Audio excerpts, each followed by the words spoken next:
So today is election day, and unfortunately, it's predicted by all data so far is that it's going to be a low turnout.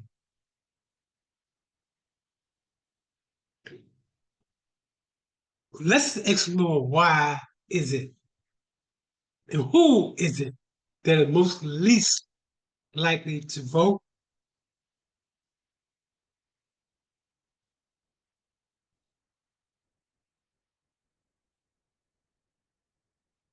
Okay, let's break down the different categories of voters who are least likely to vote. The first category is young adults between the ages of 18 to 29. This is Generation Z. They turn out, the turnout is the lowest among this age group. And there are many reasons. But one reason is that they distrust in political institutions or believe that their votes do not count. If you want to appeal to this voter, repair. And if you want to get to Generation Z, you want to use social media, Instagram, Facebook, two major three major ways to get to these people. You have to go and find them using social media. You can galvanize this group. The other thing, this group love to party, so make sure you are at your places where people like to go for entertainment. Get there and speak to this particular group of people, and you're definitely going to increase these numbers. A term that I use that resonates with this group, and I talk to this young population all the time, and well respected in this age group. The term I use is new school, next generation. That resonates with this population. New school, next generation. As a matter of fact, if you were to go to AI and if you was to put down Michael Randolph, new school, next generation, you'll see my approach and why it resonates with young people. The next group is Black and Hispanic voters. And they are least likely to go out and vote. And there's different reasons, but one of the reasons why is that disproportionate impact of felony disenfranchisement laws. The next group is your low income and your unemployed individual. This group of folks are the ones that can change an election if we mobilize them like Obama did and get them to come out and vote. We can change the narrative. But you have to speak their language. What I find is that in most elections, it speaks towards your middle and your upper class, but really not your low income and your unemployed and Pacific. You want to change the numbers? Then change the language when you're out there trying to get these people to vote.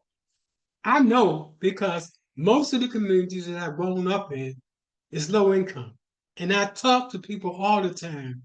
And the same thing resonates when it comes all the time to low income and unemployed. They don't speak to me, they speak about me. And then, yes, your elderly voters, especially in mobilized and marginalized communities. Now, where it is true that generally older voters do vote, that's not the case when it comes to your elderly voters in marginalized communities. And one of the reasons is lack of target outreach and assistance. Again, you need to focus on this population of individual here in order to get that vote. And then finally, the next group is your first time in college voters. They tend to not show up, especially during cycle off-cycle elections. Okay, now let's go and talk about what are some of the ways that we can mobilize them to come out. First, you want to use what's known as emotionally intelligent messaging. That is, honor, honor live experience. Frame voting as a tool for reclaiming legacy and shaping the future.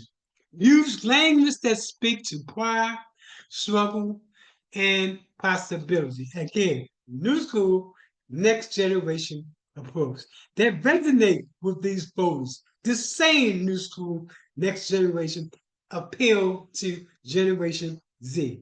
I noticed by many of surveys that I've taken using different terms to see what actually excites them.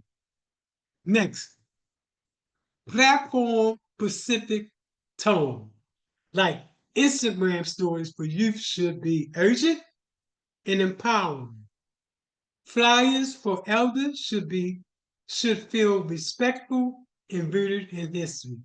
And then narrative power. Share real stories of transformation, like how voting led to a new park, a youth center, or a policy shift. Okay, let's continue. Hyper-local digital campaigns. And that's important. Geo-target ads. Use zip codes, level targeting to reach disengaged voters with capturing relevant content. Again, social media will get to these people. Test banking. Personalized tests with local volunteers outperform genetic outreach, including polling location and deadlines. I did want to stop for a second and just simply emphasize this, and it's very important. The days of door-to-door knocking on campaign is not effective in terms of this new generation of folks. Social media outbeats door-to-door knocking all the time. And a specific target who you need to get those folks out.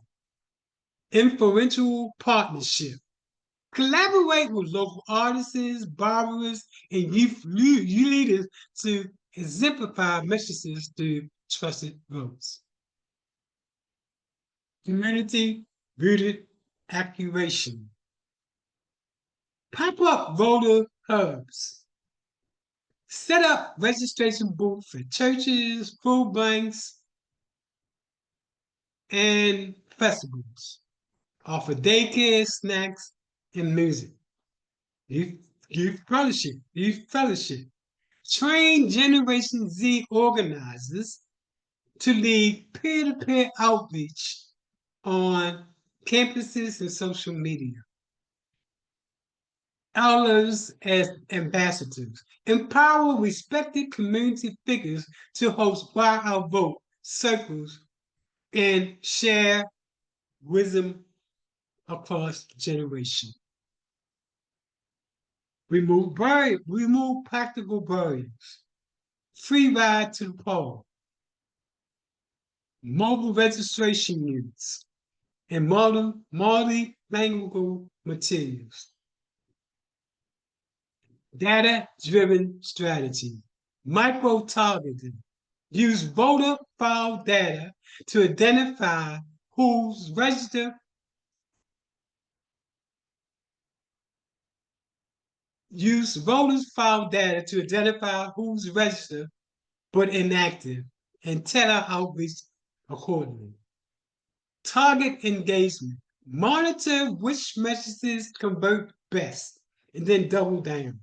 Again, terms like if you want to get to the Generation Z, new school, next generation.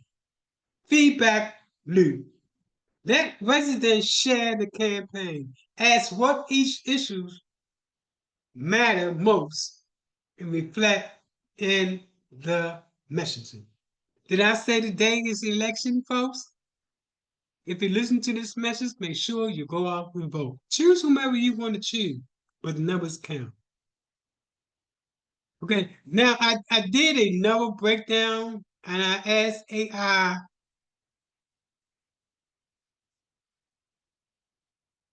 how to use, how can we mobilize young people and everybody out to go to vote. And it's predictable targeting. Again, I can't emphasize how social media can specifically target the area that you want to target and the demographic that you want to target. You're more likely to reach that person on social media than you're doing your door-to-door knocking on a campaign. I understand a lot of people still use that method, but I'm telling you, use that in conjunction with these social media campaigns to reach that population of people. So when we're using predictive targeting, what are we talking about? Who's likely to skip the polls? That's where AI comes into play. AI can analyze voter history, demographics, and even weather patterns to forecast turnout. Micro-targeting. It identifies specific individuals or neighborhoods that need tele outreach, like Black voters in West Tampa or disengaged renters in East Tampa. Personalized messaging, emotional reticent contents. Artificial intelligence uses natural language process to draft messages that match the tone, values, and concerns of each audience. Again, what I'm talking about now is how to use artificial intelligence to as a mechanism to increase your chances of getting folks out. Platform organization. Well, it platform optimization. It knows what works best on Instagram versus churches bulletin versus SMIs and adapts accordingly. Artificial intelligence, if you use this right, you're going to increase your chances of getting people out to the poll. And the next thing related to artificial intelligence is real-time sentiment analysis. Pulse of the people. AI scans social media, forums, and news to gauge how voters feel about issues and candidates and events. And then next, message calibration. If frustration is using, if frustration is rising over housing and policy and policing, artificial intelligence can help you pivot the message to meet the moment. Efficient resource allocation, smart canvassing. AI maps out which doors to knock on and then maximizes voters' impact. Event planning. It predicts turnout for rallies and forums, helping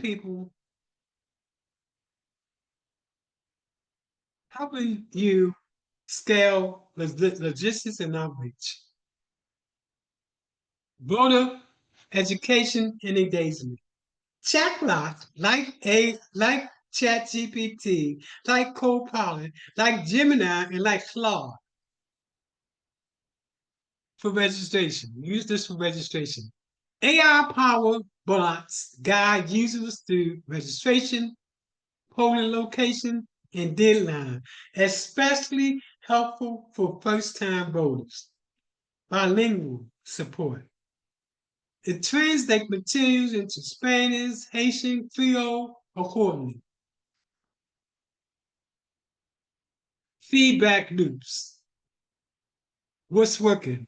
AI tracks engagement and conversation rates and then redefines your strategies in real time.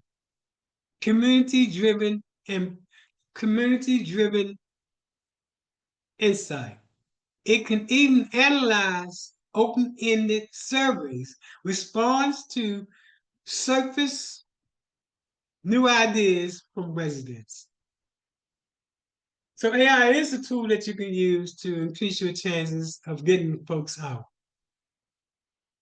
Let's see what we have here.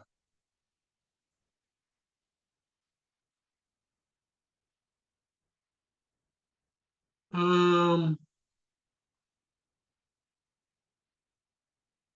this goes back again to talk about how AI can be used to increase the number of voters that's out there. And it talks about collect and centralize data. You can use voter files, canvassing results, and social media engagement in community surveys. Segment audience. AI can cluster voters by behavior, interests, and concerns. Generation G renters concerned about housing or elders focused on the legacy of preservation. You can use AI to power messaging tools. Again, this repeats what I said earlier about using AI.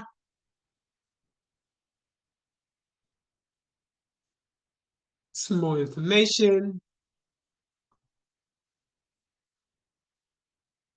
Okay, now we're talking about how to use social media in order to engage these folks that normally do not turn up. Let's start with targeted platform where non-voters hang out. Instagram and TikTok is ideal for reaching Generation G and disengaged millennium.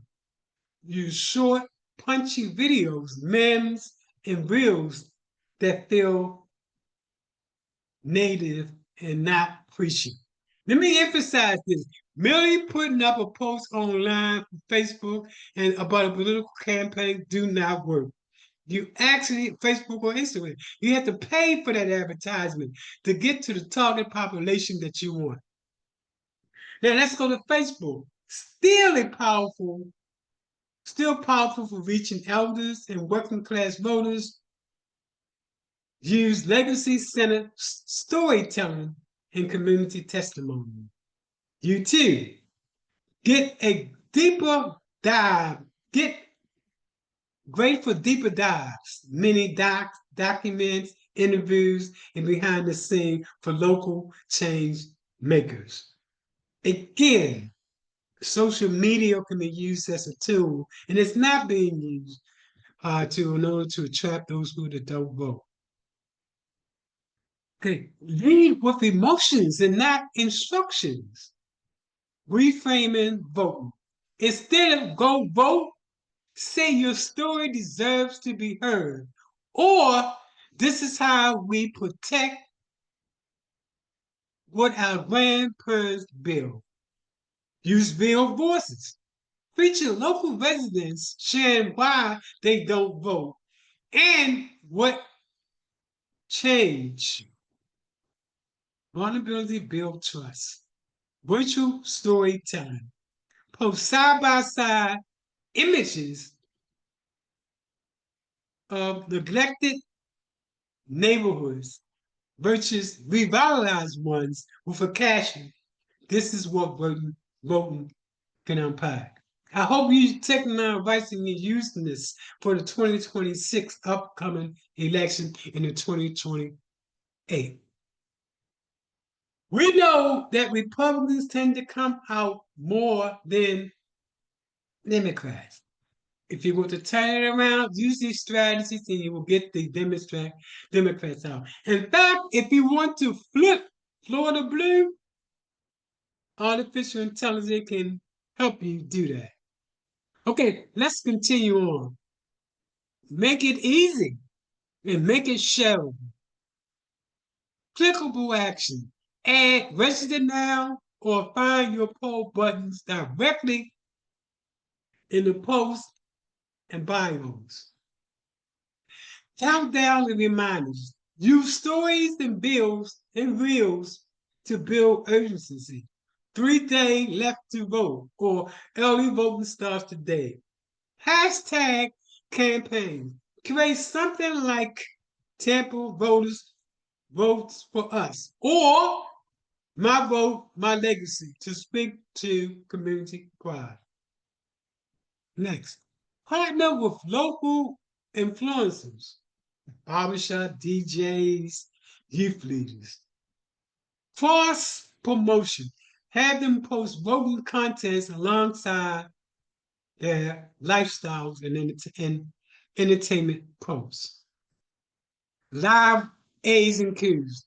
Host Instagram live and TikTok chats where residents can ask questions about voting and register an impact. And then finally, use AI to redefine and exemplify sentiment analysts. Track which posts resonate most and then double down. A/B testing. Try 2 versions of a message and let AI pick the base, winner base or on engagement. Automated reply. Use AI chatbots to answer voters' registration in real time, especially around deadline and polling location. Here's an example of some idea using Instagram Reels. What if your vote build this? Show youth centers, murals, and community garden. TikTok. Remix a popular dance with I vote because overlays. Facebook stories. My grandma marched. I vote for her. Paired with a photo of elder individuals.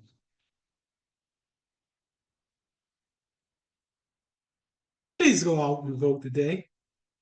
As you know, I support and I'm behind uh, the late Councilwoman Henderson's daughter, Ariel, because I think she's a new school, a next generation thinker.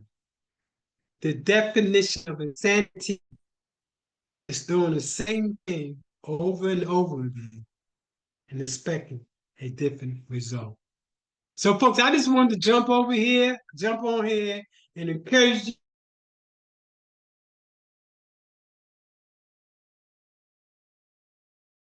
you.